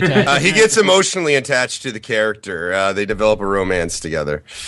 No, they did show yesterday that once you kind of get spotted, they turn towards you, and then if you keep moving, then they start walking a little bit towards you, and then pretty soon they can say, oh, I see him, it's definitely something I want to eat, and then they start chasing you down, and other ones will follow along. As soon as the zombie, like Cor was saying, like you use zombies to find other players, sort of like echolocation by zombie. The zombies will use that in this game as well. As soon as they start seeing a zombie running, they want to run too, and they'll just follow along with it. That's how a horde starts. Does it show the amount of noise that you're making or how visible you are? Remember Daisy, like with the little thing? Or, no, that wasn't Daisy. Eye that and was the sound and stuff. Was that Daisy or Warzy? Daisy. You're thinking Daisy. Okay, it was Daisy. Well, I think both actually. Yeah, I haven't seen that yet on the UI, but maybe. Sounds kind I wonder if like running makes more noise and crouching makes less noise, and is less visible, things like that. Yep. Okay, this question is for Ko. Are beards required to be a male person on this podcast? Yes. Okay, good question. Skylar's got it. There you go. This one's from Magdar. What do you guys think about having child zombies? Add the moral hesitation of, shit, do I kill a kid? I would not have a problem with it. Although we wouldn't have a problem with it, that would bring up a lot of moral, ethical, negative press. Yes, I don't think that would. I mean, I think a lot. It would definitely increase the immersion. There's no question there. I hate saying it. In a real environment, you would definitely have zombie kids. They do absolutely. But if you zombie babies, but there's I think anything alive. If you think back to how big of a problem it was in Fallout 3 to just have kids, and the fact that you could go into the options and set their essentialness to 0 and then shoot them, and how big of an uproar that caused, it would just be more real problems than it's worth, despite the fact of how authentic it is. I think we're kind of past that. Maybe okay. As gamers, I think we're past we are gamers. Are you, me, the general public. But what's the general? What's okay? But my thing is that did Fallout 3 stop? Did we stop? They made children invincible. Yes. Oh yes, but what I'm saying is that did you haven't played a game since then where kids get killed? You never played a game where kids get killed? Wasn't there some press about a Call of Duty game or something like that where there was a scene that showed a kid getting killed? It wasn't even like the player shooting him, but they ended up taking it out before they released it. Yeah, I'm a little more gritty, maybe. I don't know. I'm all about like realism and. We watch it in movies. I agree with we you see this stuff in movies all the time, so it's not exactly, like there's all sorts of horrible violence on TV. I mean, you watch some anime, it's ridiculously worse than this. But games games are so under the microscope with the whole violence thing, which is, I hate saying it, it's still alive. It's still alive. I mean, you have these school shootings. The first thing they do is they go, what games was he playing? Mm-hmm, yeah. What games was that kid playing? H1Z1. It's not the fact, and Elo, I agree with you. I think I think you, I think everyone in this podcast, I think that there's no question it could add to immersion and be something that a real player, would probably not have too big of a problem with. But I think that the media and everything else with it's just too hot. It's too hot of an issue, and it would honestly bring more negative press to the game than it would probably be worth in the long run. And that's probably true. I don't know. But I feel like the whole I feel like the whole thing with the violence in the games are the cause of that line of thinking was so 1990s. I just haven't seen it. I have not seen it. Or 80, yeah. I've not seen it really affect the industry or the amount of games that have come out with violence or anything. All I've seen is, in fact, a scale of violence that has done nothing but increase since then. And it's not hurting sales. People are still buying video games. Industry's still going strong. They might get bad press, but ultimately it's not going to matter. The Walking Dead, in their very first episode, had a young girl who was a zombie who he shoots and kills in the very first episode, and everybody loves Walking Dead. But nobody says a thing. That's the thing. I mean, they coded that in drama, right? They coded that in such an air of dramatic effect that what people felt when they saw it was the emotional response of shit. And also, correct me if I'm wrong here, did the character actually do the act, or was this something that happened? Because it's very different to see it play out in a graphic cinema. It's very different to have you be the one aiming the gun and pulling the trigger. Those are two very different things. Yeah, they are. Yeah, I agree. Okay. SOE does. Somebody in the chat just said SOE doesn't want bad press. Of course, nobody wants bad press. But you know what? Somebody's going to do it. Somebody's going to do it eventually, and we're going to accept it, and we're going to move on eventually. I'm sorry. I think we are. Just as a gaming community. That for Fallout 3 though, and they patched it out of the game a month later. I know. The thing is, Fallout. And they realized, whoa, we shouldn't be doing this. They backtracked. Fallout has always tried it, though. I mean, if you look back at Fallout 2, they had kids in the game that would pickpocket you. And when they actually shipped the game for universal or international release, they patched it out of the game and turned it into these old people. And you were like, we just got pickpocketed by old beggars. And you're like, that's what I was going to talk about, was internationally. In Australia and the UK and stuff, how they have to edit out their games a lot. You're right. But the thing is, that's what I was going to say too. But I think I really truly think as time goes on and people get less sensitive about some issues, and also as kind of the older generation sort of, not in a mean way, but kind of dies out, I think that we stand to see a rise. We have seen a continual rise in violence. Grand Theft Auto 5, was that possible? Like 10 years ago? No. Really? Honestly? No. But it's possible now, and why? Because we're becoming desensitized. Because we're going. Are you pushing for eventually games to reach ultra violence? Are you saying that the boundaries should just be lax? God of War is to ultra violence. What I'm saying, kids for the game, House of 1,000 Corpses. Killing babies in 2020. Come on, guys. Yes, now with babies. I want those babies dead. What I'm talking about is the flexibility of context. Yeah. Talking about, we're not just running around in a game where we're just running around shooting kids for no reason. Oh, Postal Service, something like that. Okay. What I'm talking about is a game that has context. There's a context to this universe that would allow and make sense for kids who are zombies.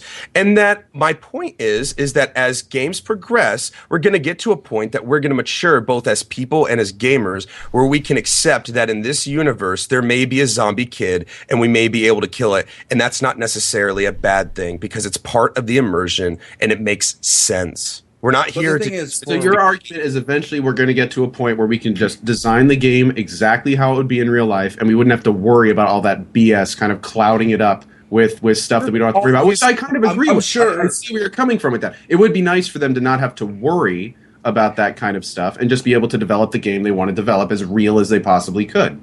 I'm sure that if we go too far with that, like where the game becomes so real that it becomes really close to reality, we're going to have some issues with people who aren't, fully there in mental faculty that might see reality and games start to blur the line. But we're nowhere near that yet. So let's be happy about that. Real quick, but there was actually a game this year that allowed you to kill baby zombies. What was that? South Park.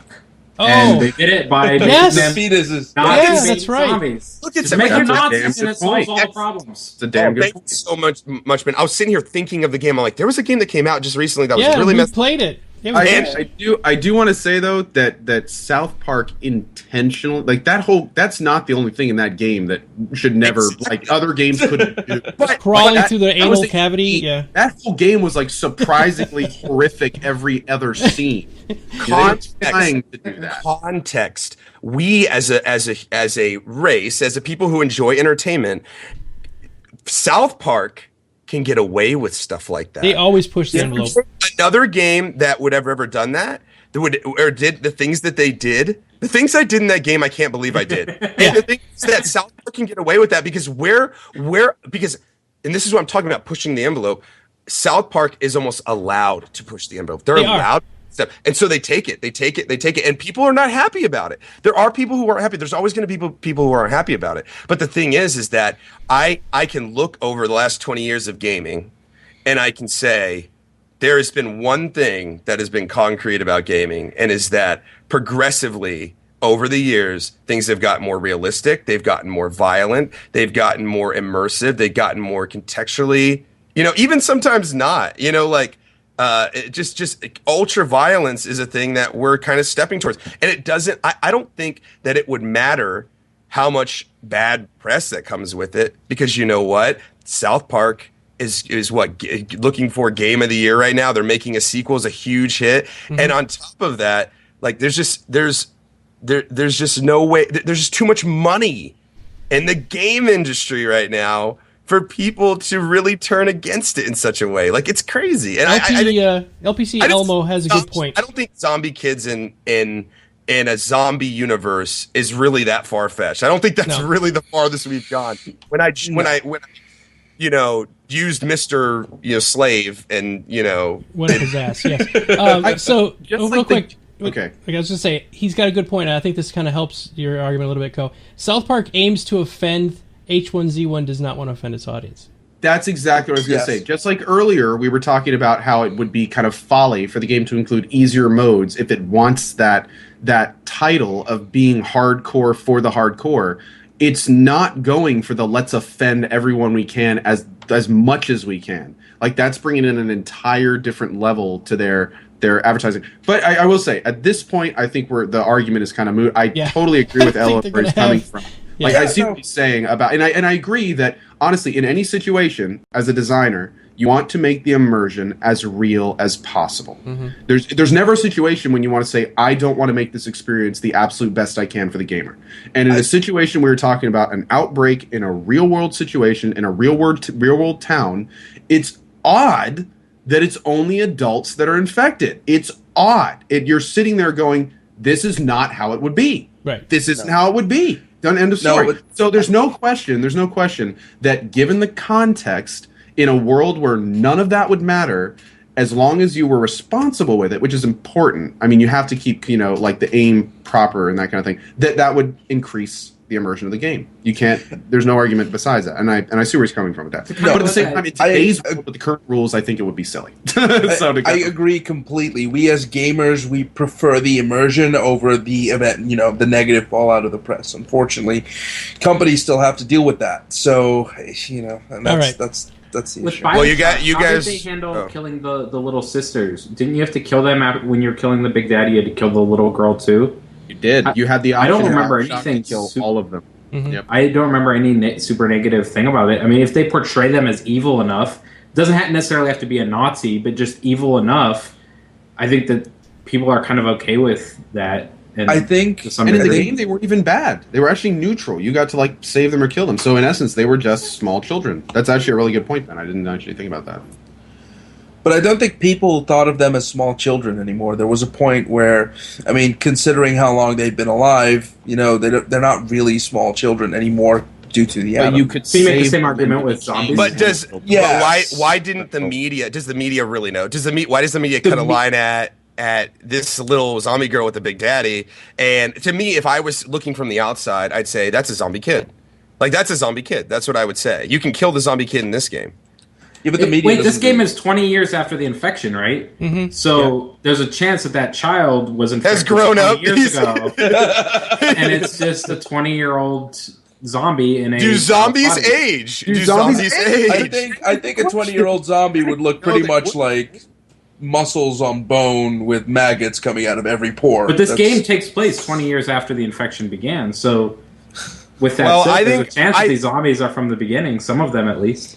I think I the think- the thinking would be that the people would continually be being infected. The population would be kind of being worked through at that point. Because just like I just watched some anime recently that was really weird and talked about this guy who turned his girl that he knew into a zombie, and then it was all about her being a zombie and stuff. It was really crazy. It was like a 12-episode anime. I don't remember. Someone in the chat will probably remember. But it was really interesting because it brought up all these questions about zombies you never normally think about. Like, okay, so when a person becomes a zombie, at that point, they're no longer alive, so they're rotting at that point. They've got a time limit before they're gone, materially, because things biodegrade, and nothing in that virus is going to prevent that. Right. So, it's kind of interesting to think if it's 20 years after, like how that would kind of affect the world, and that's a good point. Last of Us, dealt with a lot of children and that kind of children dying and being around harsh situations and stuff like that. Like, I think at this point we can all agree that I'm right and you guys are wrong, and Fair so we enough. can probably Let's move on. Yeah, let's get moving on here. All right. Here's a question from the Warlords07. What do you think of the building system compared to DayZ Mod's way of building and how they will maintain raids with servers with hundreds of people? If you guys may not have seen, basically you can attach onto a building by building like barricades around like the doors and stuff, or you can build your own out in the woods somewhere by chopping down trees and sort of building your own kind of log cabin out in the woods. So I guess he's asking. Yes, go ahead. See, now, I am insanely interested to see this system. I was how there's mega builders in Minecraft. I was a mega builder in Rust. I liked to build gigantic apartment complexes for my entire community to live in. At one point, I've got a video on YouTube. I think at one point we made one that was 10 stories high, 35 units deep, just these massive structures. And the first thing when I heard H1Z1 about its building system that I thought of is, okay, I want to know every single detail about this possible. Like, for instance, it's a really big deal in Rust. Like, if you build it out of certain materials, you can't damage it without certain weapons. And those weapons you can damage it with are an extremely short supply. They did talk about you can't shoot through a door or a barricade that you build. You have to use an axe or a hatchet. They did mention that yesterday. Okay, they also mentioned, I remember, that there's different materials. So how do those different materials influence, say, is the axe going to be able to cut everything? Is there going to be something that the axe can't cut through, like concrete or I hope it steel? can't cut metal, but they didn't say. That's what I'm hoping too. But at that point, Maybe a okay, blowtorch. yeah, that would be a very interesting weapon to have in a game like this. But at that point, okay, are there going to be different types of metal? Can you reinforce the metal? How much would you have to do before an explosive weapon would work? Are there, are those even going to be an option? This kind of thing. So it's and again, the building system in Rust was very basic. Are we going to see a much more complex building system in Rust? You put down a metal foundation. Congratulations, you're building a metal house. But, are we ever going to see something where you can start combining materials and using what you can? And, just that always bothered everyone that I talked to in Rust is the fact that you build a wood house, it's a wood house. Why couldn't you put metal walls on a wood house? It doesn't make any sense. You could still hold it up. I mean, if it's a one-story thing, that completely was a deal breaker for a lot of people. It was kind of silly. So how are they going to do that? How extensive is it going to be? How big can these structures get? Are there going to be limits? These design decisions are going to be just extremely important to people like me, frankly, that are really looking at this game. Listen, for those of you who don't know, Ko, when he gets in a game like this, it's like art. The dude he has a, you really do have like a real eye for design and stuff. Like when you get into a game, like you get in Landmark, you're making like airships. I'm trying to get a square box together. Like it's crazy. So I've seen you play Rust. Yeah, like I've seen him like make skyscrapers and stuff in Rust and get the community together and everything. So I think not only will it be interesting to see how they handle it, but I think it'll be interesting to see you explore all this stuff that they can do too as a streamer. Mm-hmm. So I'm excited on both fronts. I mean, who knows what they're going to be, what they're going to do, and what the limitations are, and what can't you put, and what can you put, and how complex is it, and all that good stuff. If you start bringing in something like a blowtorch though, or something like that, my mind starts going off into different directions of like, can you set a forest on fire? Like that kind of thing. Like that'd be kind of cool. But anyways, that's a whole nother. They are going to have a lot of. You will be able to burn people's houses down. So that is a mechanic. Another. Can you maim zombie bodies and leave messages and things like that? Don't know about that. Oh, man. How about we use the blowtorch to write messages on people's bodies? Or you can dip your hand in the gore and write it on the walls, like in like they did in anyway, question here, and this one's for Ben, or sorry, CRS Smokey. As good as this game looks and how fast it seems to be coming together, should DayZ be ashamed of themselves? Well, I think that's kind of a unfair question. I think that DayZ has set out to do something very specific, and that they're following that path kind of to a T, and maybe following it to a T is not in the best interests of the community, but I think that they're going to reach their decision or their design goals eventually. I'm hoping that at the end of this, H1Z1 and DayZ will kind of be two different experiences for two different groups of players. So like Guild Wars and WoW. Same kind of game, but different experiences. I think that all these zombie survival devs, other than Warzy, they all respect each other. They all respect what each other are doing. They're like fans of everyone, except everyone hates the Warzy, right? Obviously, but not everyone. People still play that shit. Yeah. If they knew the truth, they wouldn't. Yes. Well, the thing is, they want it to be easy. They want it to be casual. They want to log onto their own server and have like 1 million safe houses there, and then grab the shit they want. Log off, jump on a different server. That's the thing, right? We talked about this before. The casuals like having it a little bit easier than, the experience that DayZ brings. And WarZ gave exactly that to a lot of people. Let's put some things in perspective here, though, with that question. You've got SOE, who is a video game company that has been making games since the 90s, okay? And they've got teams, they've got huge budgets, we're talking about, just the huge, one of the biggest gaming companies out there. Yeah. And then, a behemoth in the industry. And then you've got Dean Hall and Brian Hicks, who I have personally hung out with those guys. They are amazing individuals, but they are by no means, until DayZ took off, they are not some kind of behemoth in the gaming industry. They started with very, very little and created quite a bit. And so the perspective here is resources. I mean, no, DayZ, in my opinion, I know this is a question for Ben, but in my opinion, DayZ should not be ashamed of themselves. These are two totally different realms. It's not even comparable. Ella is absolutely right. It's not even comparable. You're talking about DayZ was an addition. It started as a mod to an existing product by a small team. We're not talking they had a lot of experience. These are guys that were trying to get something out, but in their free time at the beginning. I mean, it's the kind of thing where Sony is a well-oiled machine. They have documented processes. They have engines that were designed in-house. They know exactly how to use them. They know exactly how to utilize them. And it's the kind of thing where it's not something you can really compare. It's certainly unfair, in my opinion, to say that DayZ should be ashamed. Yeah. It's apples and oranges. It's not even comparable. H1Z1 just kind of came out of nothing because basically they had the ability to take it's going to be out in 3 weeks. They announced it like 2 months ago. Yeah, that's Forge ridiculous. Light Engine. Let's like Forge Light Engine. We'll just reskin it. We'll stick some stuff on it, and boom, we got a game that's going to stomp all the other games in the genre. That's pretty powerful. I think it's important to also remember when we had Jimmy on last week that he was very put DayZ in high admiration and was very respectful, and like, Dean Hall came along and created DayZ, and that's what that created the path for H1Z1 to come on. So they really respect what's going on there, and there was a I'm sure they'll wearing a compete, shirt but I think yesterday. What's that? There's a dev wearing a DayZ shirt on the stream. Yeah.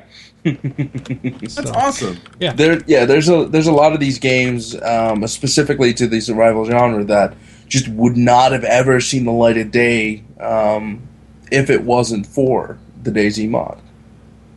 The War Z, unfortunately. Is one of those games that never would have seen the light of day. So maybe we should blame DayZ. I just wanted to add an asterisk, like, that statement, we should be too happy about DayZ because it brought the War Z. Oh, I didn't mean it like that. I was just saying... No, I know. This is a question that came up yesterday during the stream, and Skylar, do you want to answer this one maybe, if you remember it? Will you be able to alter the gamma in-game because night is worthless? Because then night is worthless. That's Wait, like to create Hulk people? No. Yeah. Now I was like, what? Pretty sure that's exactly what they meant. Yeah. Actually, I don't remember the answer to that. I don't remember them giving an answer to it at all. Yeah, basically what they're asking is, like in DayZ, you could crank the gamma all the way up, and so you could run around at night, and it was like no problem. Yeah. I don't know if any of you guys have had an old LCD. I mean, sometimes it's not really an option. I mean, you have to turn the gamma up if you want it to be viewable. If they took away gamma options, they would be leaving some people in the cold. Now, that being said, they can go the Rust way with it, where the gamma is alpha to the actual game's graphics. So if you start jacking up the gamma, it actually starts contrasting the game. Oh. So all of a sudden, it's becoming harder to see if you raise the gamma at night. And you have to go into your different section. You have to actually exit the game and raise your gamma from your NVIDIA panel if you want the gamma to actually go up. So, I mean, there's a medium there that they can do that's not necessarily like, hey, turn the gamma up and no more night. You know what I mean? There's things they can do to get around that and still have it be viable for people who have older That's actually a really good question, though, because I remember in DayZ there was a patch for a while where people with specific video cards, I don't know if it was brand specific or if it was a model specific, but they were able to set their gamma to a way that they could pretty much see perfectly at night, where the other people were basically in pitch black. So I do think that that's something that should be raised, and we should, find out how they're going to handle that situation, because that's potentially game breaking. Mm-hmm. Good point. All right. So another question. This is for all of us, so we can go across the board here, and I'll answer this one. Okay. Will anyone on the stream play H1Z1 for more than 1 month total? So, Ko, you want to answer first?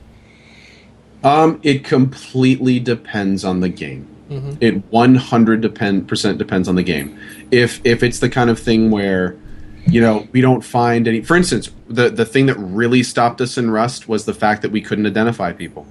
People loved the game, but at the end of the day, it got to a point where we had 60 people in the game. We couldn't identify targets far off, and it got ridiculous. It got absolutely ridiculous. If there's things like that in it, then we'll probably play it. Well, see, here's the thing, though. H1Z1's in an interesting position, and I'll make this quick. They're kind of doing a rolling development with extreme community feedback. Mm-hmm. So it's not like a game where it's like, okay, here it is, you like it or you don't, and if you don't like it, go play something else. Yep.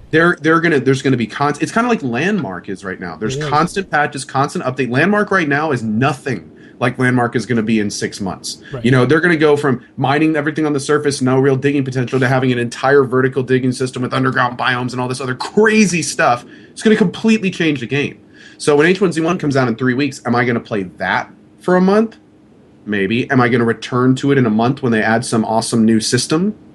Maybe. It's the kind of thing where it all depends on the status of the game, how much time they put into developing the mechanics, and if there's nothing in there that, in my case, because my channel is really based around the community, if there's a lot of factors in it that make it extremely hard for community play, then probably less time than more time. But again, we'll revisit it as this feedback is given to them and as they change the product.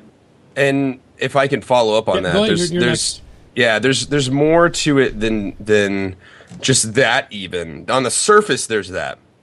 Then take into account that we're streamers, and we have to take into account, first of all, we're having fun playing. Mm-hmm. That's the most important thing. Second, what the audience, wants us to play. If we get a negative response from an audience, that will lead us away from some games. We might love the hell out of a game, but you know what? If the audience isn't into it, they're not feeling it, we may not play it. Depends on what other games are out, what else is going on. It's hard to commit and say, oh yeah, for sure, I'm definitely going to play this game for a month without having touched it. Right. The thing is, that is what Co covered, but like on a much deeper scale, there's a whole strategy and a whole way of going about streaming games that are really dependent on a lot of factors that you really don't deal with. You don't do it in the now, you deal with it in the present. Mm-hmm. So I could flip it on and my crowd could really love it. It could be really successful. I could have a lot of fun with it. I could go on to play the game for 5-6 months. Right.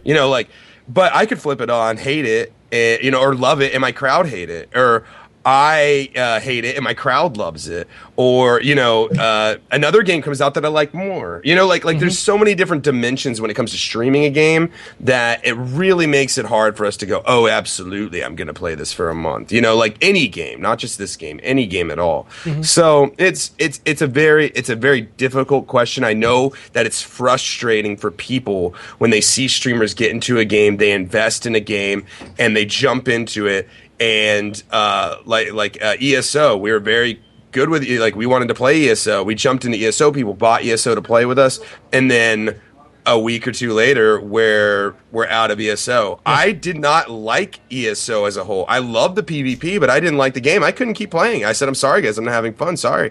And that makes people upset. So they want to know a concrete yes or no. Are we going to be playing this? And it's just an impossible question. It's an impossible question. There's too many factors, The good point is that it's free to play. So if you guys do get your community to jump in, it's not like they had to spend the $150 like other games. Well, it'll be free to play after the 3 week because we're all gonna, let's face it, we're all gonna play $20 to play. Yes, I am. Yeah. But no, it's interesting because just like Ella said, and it's the kind of thing, honestly, and this is one of the reasons I'm really kind of hoping that Sony kind of pays attention to streamers and what they get out of the game, because having a active and vibrant Twitch community, that really moves games in ways that a lot of mediums just don't do these days. It's one thing to watch a commercial of a bunch of predetermined gameplay. It's another thing to watch a person that has thousands of people watching them having fun. Mm-hmm. I can't tell you how many times I've seen people, and Elo, I've seen the same thing in your channel, and in most big streamers, if the person's having a great time, you just see people in chat, hey, I was going to buy this game, you're having a great time, so I just picked it up. I just got it, yeah. Me and Elo between us have made by ArcAge in the last 2 weeks. Mm-hmm. We've made try-ons thousands of dollars just because we're having such a great time in it. So it's the kind of thing where if it comes out in 3 weeks with a follow-up patch, and when it releases, I have no idea who I'm shooting, it's horrible, and then all of a sudden in a week they patch in this little item that I can craft and I can give it to my buddy, and if he flicks that item on, his name shows up in my HUD wherever I am. Mm-hmm. And all of a sudden we're making a conveyor belt and we're gathering supplies so we can build these little items and give them out to our crew so we all know who we are. And all of a sudden it's this big community experience because one decision was made. You know what I mean? So it's the kind of thing where, just like Ella said, one decision like that can make or break a streaming experience. Do you remember in Boston we met Tiana at the SME party? Yeah. Yes. I talked with her about this. I said, what could we do?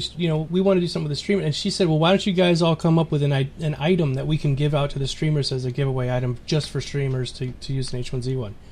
So they're open to that kind of thing. And maybe we all should sit down and talk later on and figure out something like a cool item, like a hat or something that sets it apart. That like, okay, this comes just from streamers. A stick with a bunny. Yes! That's the item done. Yeah, that's it. When you flick it, it's like a shuriken. The head comes off and it flies, and the rabbit ears stick in your chest. So, all right, Skylar, what do you think? What's your plans on playing this game? My plans are essentially what they are, like Kosa. It's kind of like what they are with Landmark. I mean, mm-hmm. I bought into the early access. I know what I'm getting into, which is sort of a bare bones type of thing. And I'll play it initially to see my impressions, and then end up probably waiting for them to add more features or balance features or whatever it is that they do. That's just sort of how it goes with these early access games. Mm-hmm. Absolutely. People ask me. Oh, I'm sorry. No, that's okay. I was just saying, people ask me all the time. They're like, "Hey, you talk about Landmark all the time. Promote it. Why aren't you playing it?" It's exactly like Skylar just said. We're kind of in a holding pattern. We've done everything we want to right now, and there's tons of great stuff around the corner. We're really excited about it. It's just not here yet. It's like waiting for a game release, except it's a patch. Yes, that's exactly. I pretty much slowed down on my channel too playing Landmark for that very reason. But at the same time, it's a great game. It's not like we don't like the game. We're just waiting. We're just waiting. CRS Smokey. I mean, I don't have fans or a stream or anything like that to really hold me back or anything like that. So kind of just, if it's fun, I'll play it for a while, and until it's not fun. So it's not fun anymore. Move on. Yeah, I mean, that's just kind of the way it'll be. All right. I played War Z for about 45 minutes total ever, and then just turned it off, and that was it. DayZ, probably, 60, 100 hours, which is a decent amount for me. Core, you're epic with your gameplays. You play the same game for months. Yes, I do, if it can hold my interest long enough. And sometimes I'll just be playing a game that I enjoy playing for the sake of having something to play. And that's not always the best way to go about it. But when a game is truly, truly enjoyable, I can play it for hours and hours and hours and just not get tired of it. And that could lead to several months of me playing the exact same game. And my channel is, it's young. I mean, I've only got 1,250-ish followers. So for now, the followers that I have, enjoy the fact that I can play whatever I feel like playing and have fun playing. So that kind of, to me means that it's very important that I play what I enjoy playing, because when I have the motivation of playing, when people see me having fun, it's a lot more enjoyable than me sitting there going, "Yeah, I'm playing this game for you guys. Yeah. I'm not really it here has to be enjoyable." Yeah. And yeah, go ahead. Go ahead, please. And that really makes it for me, like, if I truly don't feel like playing a game, that kind of means that I might just have to skip an evening, because there are times when there's just no game that is truly, truly appealing, and that's because tomorrow might mean a new game comes out, or a day before something else will have come out that just didn't do it, because you were figuring, hey, I'm going to play this for the entire week and it's just come out, and then you play it for like 5 minutes and you're like, this is total nothingness, and that it is a little bit demoralizing. But I'm sure as I become a more experienced streamer, I will kind of be able to push through that. But I don't know how the experiences are from Co and Hello. Yeah, we don't know what the hell we're doing. Well, no, but I will say, me and Elohim have had this discussion many times about having fun while you're streaming.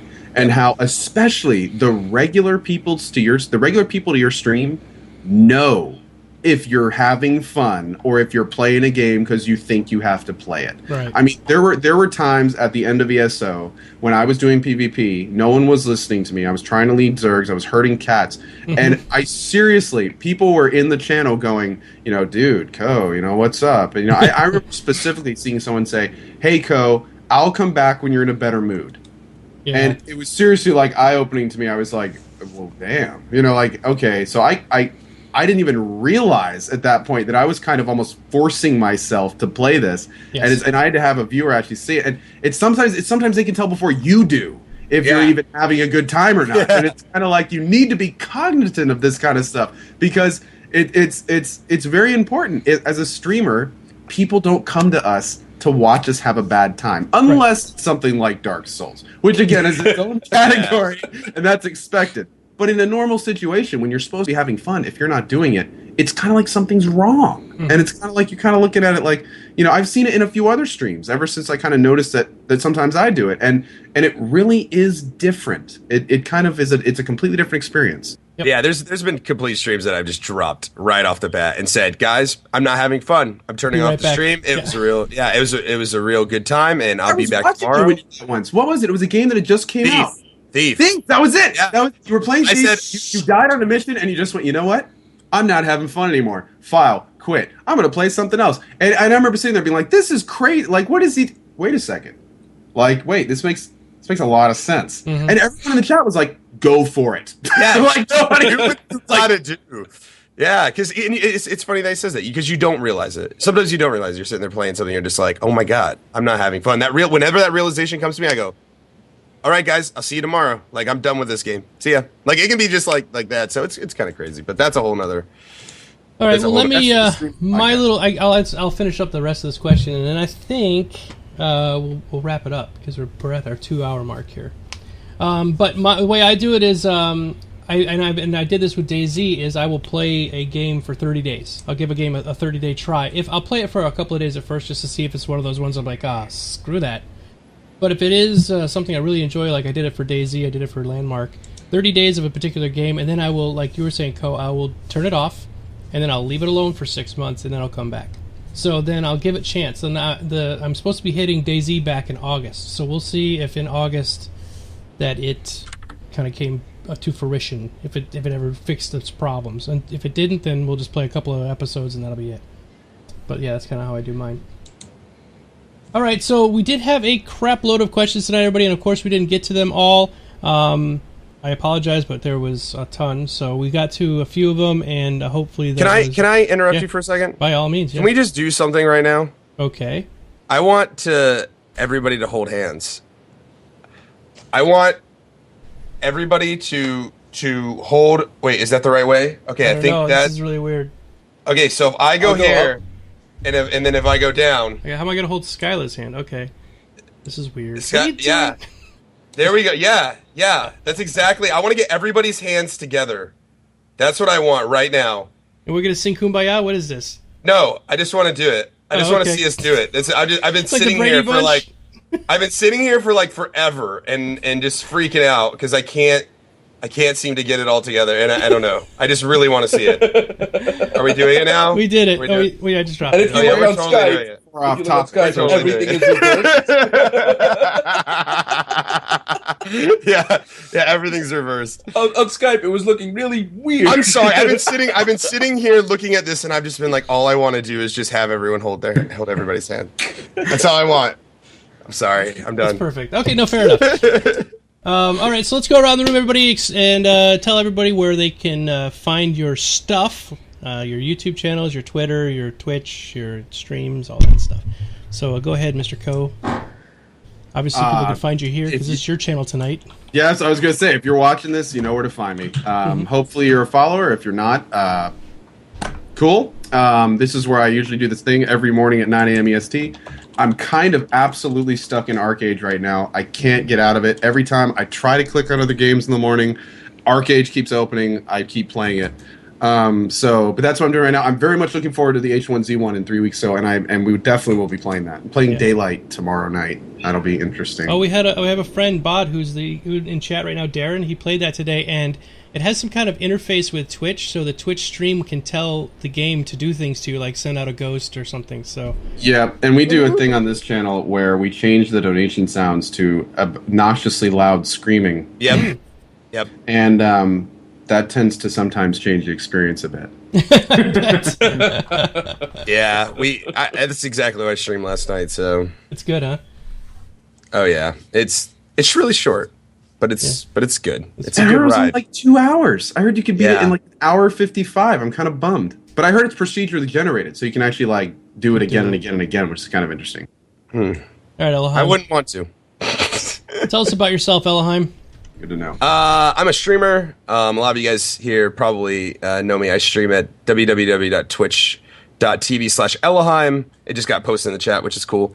I am also stuck in ArcAge right now. It's a phenomenal MMO, probably one of the best I've seen in years.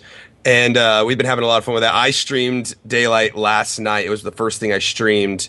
I typically stream midnight now to anywhere from 10 to 12 in the morning Eastern time. So I go around the spectrum there, the 12-hour, midnight to noon kind of thing.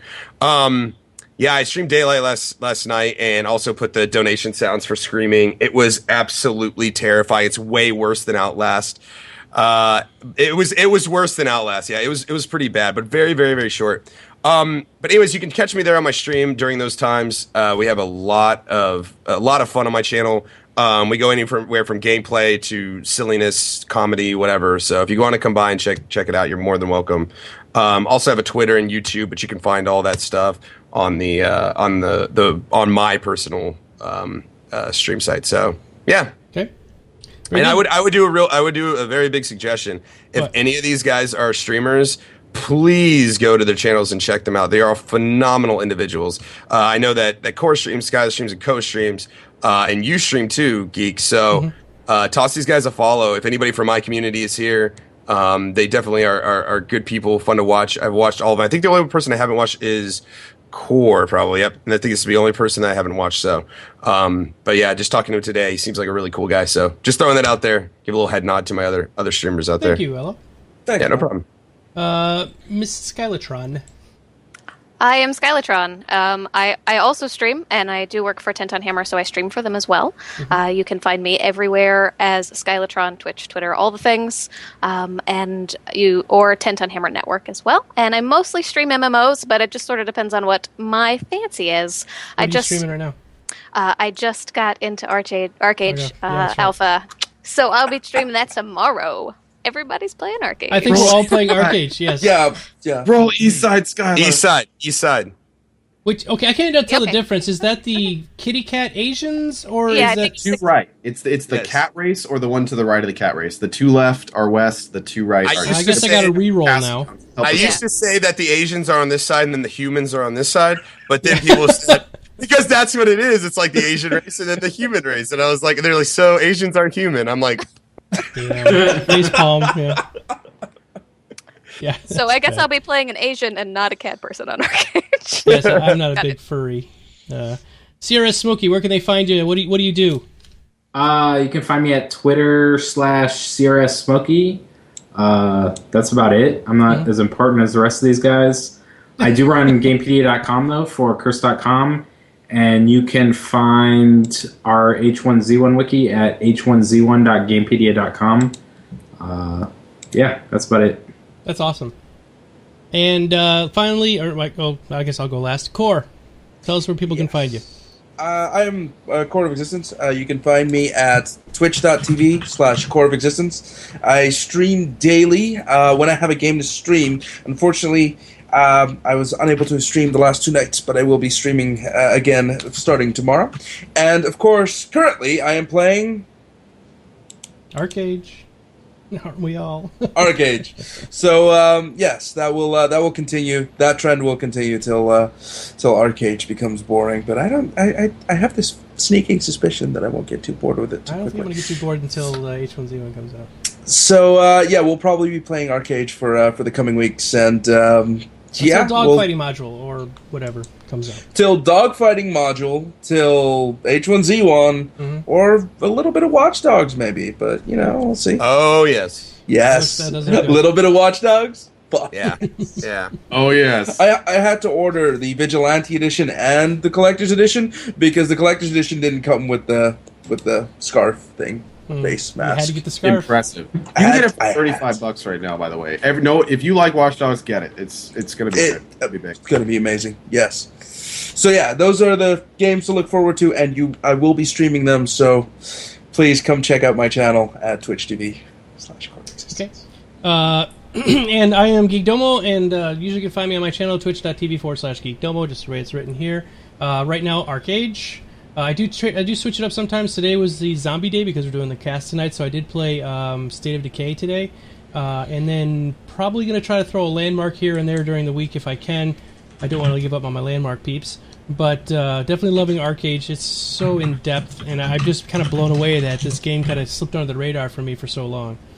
So yeah, very, very cool. And the tribe that's here tonight, make sure you follow Co. I think we've already done this a bunch of times, but follow Co. And then next week, I think, if we're doing it right, I think we're switching over to Ellaheim's channel next week, right?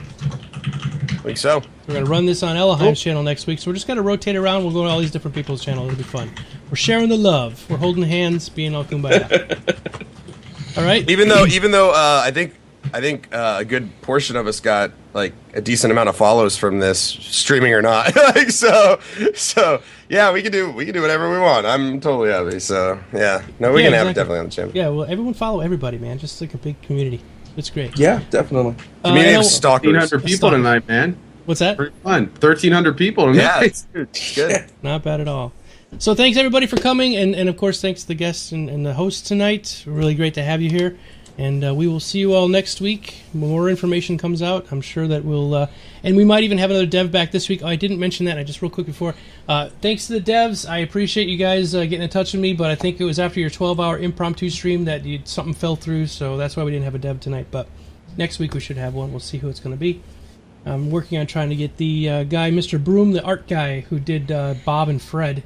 Try to get him on the show if we can. He's the best. He is cool. All right, everybody, thanks a lot, and we'll see you all next week. Bye-bye. Bye. See you guys.